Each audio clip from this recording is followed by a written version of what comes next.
नमो भगवते वासुदेवाय। पौष माह के महात्म्य स्वरूप विष्णु पुराण के भरत चरित्र के अध्याय में आपका हार्दिक स्वागत है।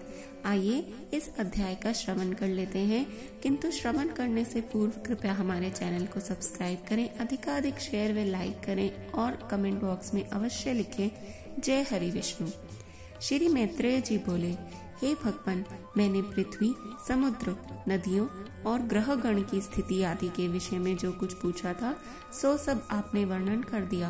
उसके साथ ही आपने यह भी बतला दिया कि किस प्रकार यह समस्त त्रिलोकी भगवान विष्णु के ही आश्रित है और कैसे परमार्थ स्वरूप ज्ञान ही सब में प्रधान है। किंतु भगवान, आपने पहले जिसकी चर्चा की थी वह राजा भरत का चरित्र में सुनना चाहता हूँ, कृपया करके कहिए। कहते हैं, वे राजा भरत निरंतर योग युक्त होकर भगवान वासुदेव में चित्त लगाए शालग्राम क्षेत्र में रहा करते थे। इस प्रकार पुण्य देश के प्रभाव और हरि चिंतन से भी उनकी मुक्ति क्यों नहीं हुई, जिससे उन्हें फिर ब्राह्मण का जन्म लेना पड़ा। हे मुनि श्रेष्ठ, ब्राह्मण होकर भी उन महात्मा भरत जी ने फिर जो कुछ किया वह सब आप कृपा करके मुझसे कहिए। श्री पराशर जी बोले, हे मैत्रेय, वे महाभाग पृथ्वीपति भरत जी भगवान में चित्त लगाए चिरकाल तक शालग्राम क्षेत्र में रहे। गुणवानों में श्रेष्ठ उन भरत जी ने अहिंसा आदि संपूर्ण गुण और मन के संयम में परम उत्कर्ष लाभ किया। हे यज्ञेश, हे अच्युत, हे गोविंद, हे माधव, हे अनंत, हे केशव, हे कृष्ण, हे विष्णु, हे ऋषिकेश, हे वासुदेव, आपको नमस्कार है। इस प्रकार राजा भरत निरंतर केवल भगवान नामों का ही उच्चारण किया करते थे। हे मैत्रेय, वे स्वप्न में भी इस पद के अतिरिक्त और कुछ नहीं कहते थे और न कभी इसके अर्थ के अतिरिक्त और कुछ चिंतन ही करते थे। वे निसंग योग युक्त और तपस्वी राजा भगवान की पूजा के लिए केवल समीध, पुष्प और कुशा का ही संचय करते थे। इसके अतिरिक्त वे और कोई कर्म नहीं करते थे। एक दिन वे स्नान के लिए नदी पर गए और वहां स्नान करके अनंतर उन्होंने स्नोतर क्रियाएं की। हे ब्राह्मण, इतने में ही उस नदी के तट पर एक आसन प्रसवा अर्थात शीघ्र ही बच्चा जनने वाली प्यासी हिरनी वन में से जल पीने के लिए आई। उस समय जब वह प्राय जल पी चुकी थी, वहां सभी प्राणियों को भयभीत कर देने वाली सिंह की गंभीर गर्जना सुनाई पड़ी। तब वह अत्यंत भयभीत होकर अकस्मात उछलकर नदी के तट पर चढ़ गई। अतः अत्यंत उच्च स्थान पर चढ़ने के कारण उसका गर्भ नदी में गिर गया। नदी की तरंग मालाओं में पड़कर बहते हुए उस गर्भभ्रष्ट मृग बालक को राजा भरत ने पकड़ लिया। हे मैत्रेय, गर्भपात के दोष से तथा बहुत ऊंचे उछलने के कारण वह हिरनी भी पछाड़ खाकर गिर पड़ी और मर गई। उस हिरनी को मरी हुई देख तपस्वी भरत उसके बच्चे को अपने आश्रम पर ले आए। हे मुने, वे राजा भरत उस मृग छीने का नित्य प्रति पालन पोषण करने लगे और वह भी उनसे पोषित होकर दिन दिन बढ़ने लगा। वह बच्चा कभी तो आश्रम के आसपास ही चरता रहता और कभी वन में दूर तक जाकर फिर सिंह के भय से लौट आता। प्रातः काल वह बहुत दूर भी चला जाता तो सायंकाल को फिर आश्रम में ही लौट आता और भरत जी के आश्रम की पर्णशाला के आंगन में पड़ा रहता। हे द्विज, इस प्रकार कभी पास और कभी दूर रहने वाले उस मृग में ही राजा का चित्त सर्वदा आसक्त रहने लगा। वह अन्य विषयों की ओर जाता ही नहीं था। जिन्होंने संपूर्ण राजपाट अपने पुत्र और बंधु बांधवों को छोड़ दिया था, वे ही भरत जी उस हिरनी के बच्चे पर अत्यंत ममता करने लगे। उसे बाहर जाने के अनंतर यदि लौटने में देरी हो जाती तो वह मन ही मन सोचने लगते, ओहो, उस बच्चे को आज किसी भेड़िए ने तो नहीं खा लिया, किसी सिंह के पंजे में तो आज वह नहीं पड़ गया। देखो, उसके खुरों के चिन्हों से यह पृथ्वी कैसे चित्रित हो रही है। मेरी ही प्रसन्नता के लिए उत्पन्न हुआ वह मृग छौना ना जाने आज कहाँ रह गया। क्या वह वन से कुशल पूर्वक लौटकर अपने सींगों से मेरी भुजाओं को खुजलाकर मुझे आनंदित करेगा। देखो, उसके नवजात दांतों से कटी हुई शिख वाले ये कुश और काश सामाध्यायी अर्थात शिखाहीन ब्रह्मचारियों के समान कैसे सुशोभित हो रहे हैं। देर के गए हुए उस बच्चे के निमित्त भरत मुनि इसी प्रकार चिंता करने लगते थे और जब वह उनके निकट आ जाता तो उसके प्रेम से उनका मुख खिल जाता था। इस प्रकार उसी में आसक्ति चित रहने से राज्य, भोग समृद्धि और स्वजनों को त्याग देने वाला भी राजा भरत की समाधि भंग हो गई। उस राजा का स्थिर चित्त उस मृग के चंचल होने पर चंचल हो जाता और दूर चले जाने पर दूर चला जाता। कालांतर में राजा भरत ने उस मृग बालक द्वारा पुत्र के सजल नयनों से देखे जाते हुए पिता के समान अपने प्राणों का त्याग किया। हे मित्र, राजा भी प्राण छोड़ते समय स्नेहवश उस मृग को ही देखता रहा तथा उसी में तन में रहने से उसने और कुछ भी चिंतन नहीं किया। तदंतर उस समय की सुदृढ़ भावना के कारण वह जम्बू मार्ग के घोर वन में अपने पूर्व जन्म की स्मृति से युक्त एक मृग हुआ। हे द्विजोतम, अपने पूर्व जन्म का स्मरण रहने के कारण वह संसार से उपरत हो गया और अपनी माता को छोड़कर फिर शालग्राम क्षेत्र में आकर ही रहने लगा। वहाँ सूखे घास फूस और पत्तों से ही अपना शरीर पोषण करता हुआ वह अपने मृगत्व प्राप्ति के हेतुभूत कर्मों का निराकरण करने लगा। तदंतर उस शरीर को छोड़कर उसने सदाचार संपन्न योगियों के पवित्र कुल में ब्राह्मण जन्म ग्रहण किया। उस देह में भी उसे अपने पूर्व जन्म का स्मरण बना रहा। हे मैत्रेय, वह सर्व विज्ञान संपन्न और समस्त शास्त्रों के मर्म को जानने वाला था तथा अपने आत्मा को निरंतर प्रकृति से परे देखता था। हे महामुने, आत्मज्ञान संपन्न होने के कारण वह देवता आदि संपूर्ण प्राणियों को अपने से अभिन्न रूप से देखता था। उपनयन संस्कार हो जाने पर वह गुरु के पढ़ाने पर भी वेद पाठ नहीं करता था तथा न किसी कर्म की ओर ध्यान देता और न ही कोई अन्य शास्त्र ही पढ़ता था। जब कोई उससे बहुत पूछताछ करता तो जड़ के समान कुछ असंस्कृत, असार एवं ग्रामीण वाक्यों से मिले हुए वचनों को बोल देता। निरंतर मैला कुचैला शरीर, मलिन वस्त्र और अपरिमार्जित दंत युक्त रहने के कारण वह ब्राह्मण सदा अपने नगरवासियों से अपमानित होता रहता था। हे मैत्रेय, योग श्री के लिए सबसे अधिक हानिकारक सम्मान ही है। जो योगी अन्य मनुष्यों से अपमानित होता है वह शीघ्र ही सिद्धि लाभ कर लेता है।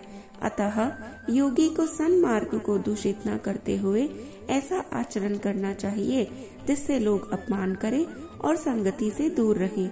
हिरण्यगर्भ के इस सार युक्त वचन को स्मरण रखते हुए वे महामती विप्रवर अपने आप को लोगों में जड़ और उन्मत्साही प्रकट करते थे। कुलमाश, जौ आदि, धान, शाक, जंगली फल अथवा कण आदि जो कुछ भक्ष्य मिल जाता उस थोड़े से को भी बहुत अधिक मानकर उसी को खा लेते और अपना कालक्षेप करते रहते। फिर पिता के शांत हो जाने पर उनके भाई बंधु उनका सड़े गले अन्न से पोषण करते हुए उनसे खेती बाड़ी का कार्य कराने लगे। वे बैल के समान पुष्ट शरीर वाले और कर्म में जड़वत निश्चेष्ट थे। अतः केवल आहार मात्र से ही वे सब लोगों के यंत्र बन जाते थे, अर्थात सभी लोग उन्हें आहार मात्र देकर अपना अपना काम निकाल लिया करते थे। उन्हें इस प्रकार संस्कार शून्य और ब्राह्मण वेश के विरुद्ध आचरण वाला देख रात्रि के समय पृषदराज के सेवकों ने बलि की विधि से सुसज्जित कर काली का बलि पशु बना लिया। किंतु इस प्रकार एक परम योगीश्वर को बलि के लिए उपस्थित देख महाकाली ने एक तीक्ष्ण खड्ग से उस क्रूर कर्माराज सेवक का गला काट डाला और अपने पार्षदों सहित उसका तीखा रुधिर पान किया। तदंतर एक दिन महात्मा सौवीरराज कहीं जा रहे थे। उस समय उनके बेगारियों ने समझा कि यह भी बेगार के ही योग्य है। राजा के सेवकों ने भी भस्म में छिपे हुए उस अग्नि के समान उन महात्मा का रंग ढंग देखकर उन्हें बेगार के योग्य समझा। हे द्विज, उन सौवरी राज ने मोक्ष धर्म के ज्ञाता महामुनि कपिल से यह पूछने के लिए कि इस दुख में संसार में मनुष्यों का श्रेय किस में है, शिबिका पर चढ़कर इक्षुमती नदी के किनारे उन महर्षि के आश्रम पर जाने का विचार किया। तब राजसेवक के कहने से भरत मुनि भी उसकी पालकी को अन्य बेगारियों के बीच में लगकर वहन करने लगे। इस प्रकार बेगार में पकड़े जाकर अपने पूर्व जन्म का स्मरण रखने वाले संपूर्ण विज्ञान के एकमात्र पात्र वे विप्रवर अपने पाप में प्रारब्ध का क्षय करने के लिए उस शिबिका को उठाकर चलने लगे। वे बुद्धिमानों में श्रेष्ठ द्विजवर तो 4 हाथ भूमि देखते हुए मंद गति से चलते थे। किंतु उनके अन्य साथी जल्दी जल्दी चल रहे थे। इस प्रकार शिबिका की विषम गति देखकर राजा ने कहा, अरे शिबिका वाहकों, यह क्या करते हो? समान गति से चलो। किंतु फिर भी उसकी गति उसी प्रकार विषम देखकर राजा ने फिर से कहा, अरे क्या है, इस प्रकार असमान भाव से क्यों चलते हो? राजा के बार बार ऐसे वचन सुनकर वे शिबिका वाहक भरत जी को देखकर कहने लगे, हम में से एक यही धीरे धीरे चलता है। राजा ने कहा, अरे तूने तो अभी मेरी शिबिका को थोड़ी ही दूर वहन किया है, क्या इतनी ही में थक गया? तू वैसे तो बहुत मोटा मुस्टंडा दिखाई देता है, फिर क्या तुझसे इतना भी श्रम नहीं सहा जाता? ब्राह्मण बोले, राजन, मैं ना मोटा हूँ और ना मैंने आपकी शिबिका ही उठा रखी है। मैं थका भी नहीं हूँ और ना मुझे श्रम सहन करने की ही आवश्यकता है। राजा बोले, अरे तू तो प्रत्यक्ष ही मोटा दिखाई दे रहा है। इस समय भी शिबिका तेरे कंधे पर रखी हुई है और बोझा ढोने से देहधारियों को श्रम होता ही है। ब्राह्मण बोले, राजन, तुम्हें प्रत्यक्ष क्या दिखाई दे रहा है, मुझे पहले यही बताओ। उसके बलवान अथवा अबलवान आदि विशेषणों की बात तो पीछे करना। तूने मेरी शिबिका का वहन किया है, इस समय भी वह तेरे ही कंधों पर रखी हुई है। तुम्हारा ऐसा कहना सर्वथा मिथ्या है। अच्छा, मेरी बात सुनो। देखो, पृथ्वी पर तो मेरे पैर रखे हैं, पैरों के ऊपर जंघाएं हैं और जंघाओं के ऊपर दोनों उरु तथा उरुओं के ऊपर उदर है। उदर के ऊपर वक्षस्थल, बाहु और कंधों की स्थिति है तथा कंधों के ऊपर यह शिबिका रखी है। इसमें मेरे ऊपर कैसे बोझा रहा? इस शिबिका में जिसे तुम्हारा कहा जाता है वह शरीर रखा हुआ है। वास्तव में तो तुम वहाँ शिबिका में हो और मैं यहाँ पृथ्वी पर। ऐसा कहना सर्वथा मिथ्या है।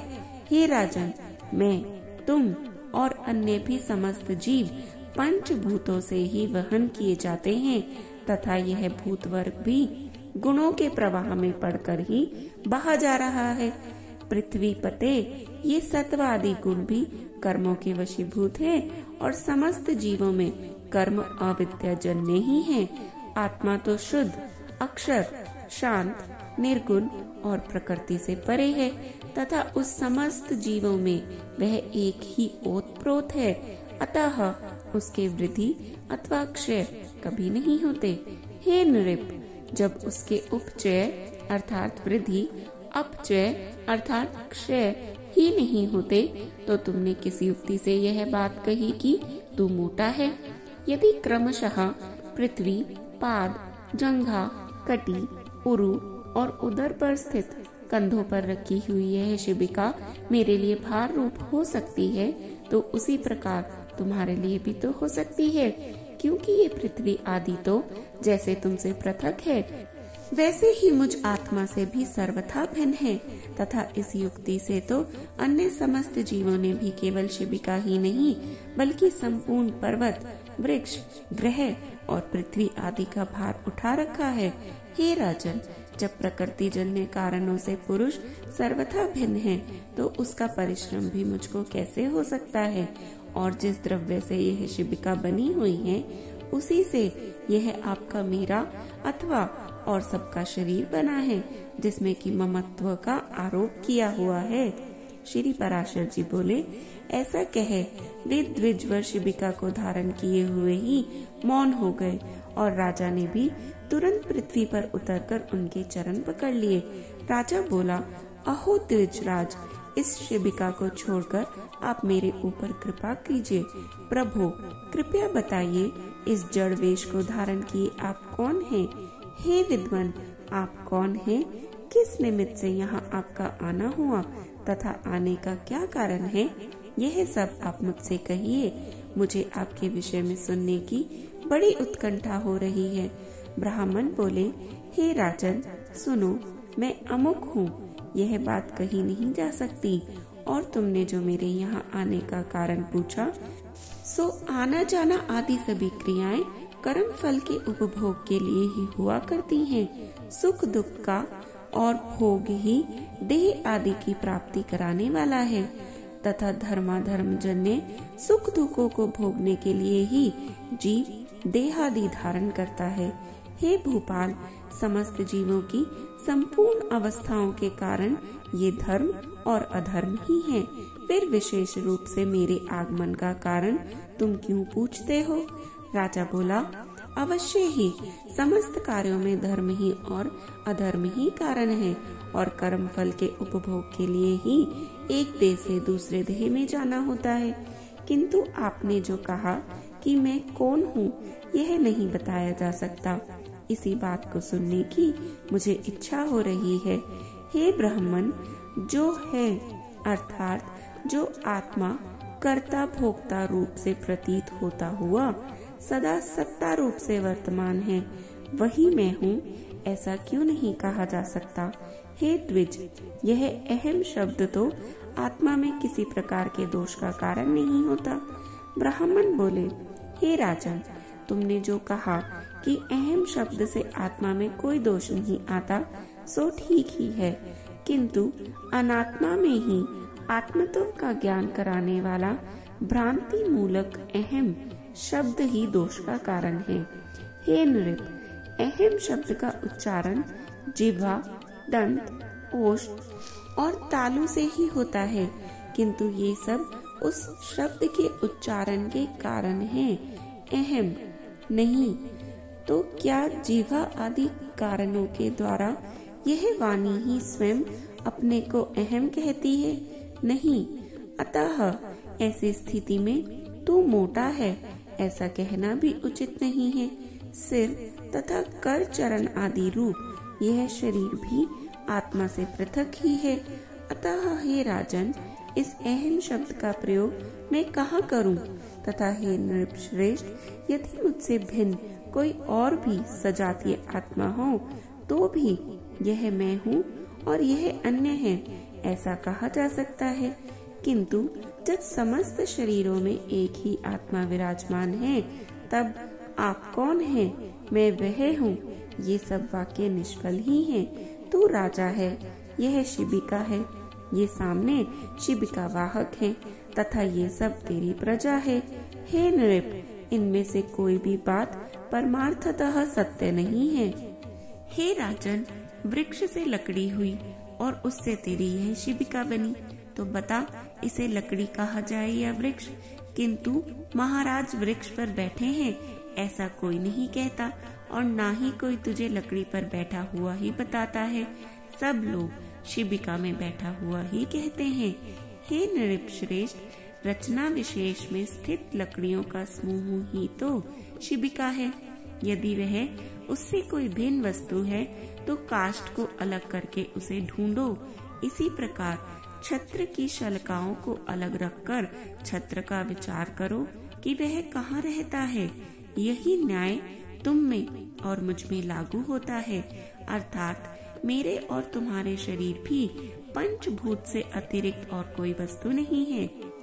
पुरुष, स्त्री, गौ, अज, अश्व, गज, पक्षी और वृक्ष आदि लौकिक संज्ञाओं का प्रयोग कर्म हेतुक शरीरों में ही जानना चाहिए।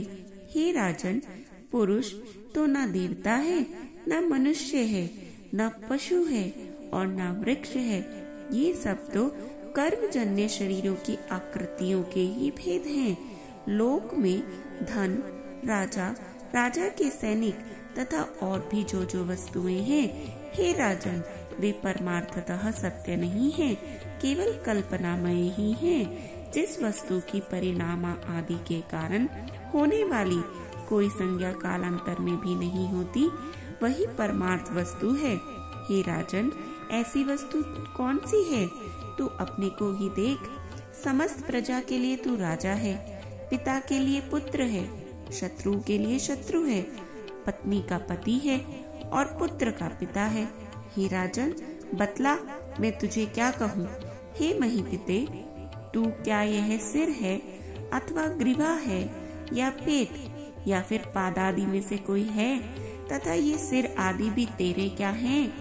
हे पृथ्वीश्वर, तू इन समस्त अवयवों से पृथक है, अतः सावधान होकर विचार कर कि मैं कौन हूँ। हे महाराज, आत्म तत्व इस प्रकार व्यवस्थित है, उसे सब पृथक करके ही बताया जा सकता है, तो फिर मैं उसे अहम शब्द से कैसे बतला सकता हूँ। जय हरि विष्णु। इस संपूर्ण ज्ञान को सुनने के लिए हमसे जुड़े रहें और जपते रहें हर हर महादेव।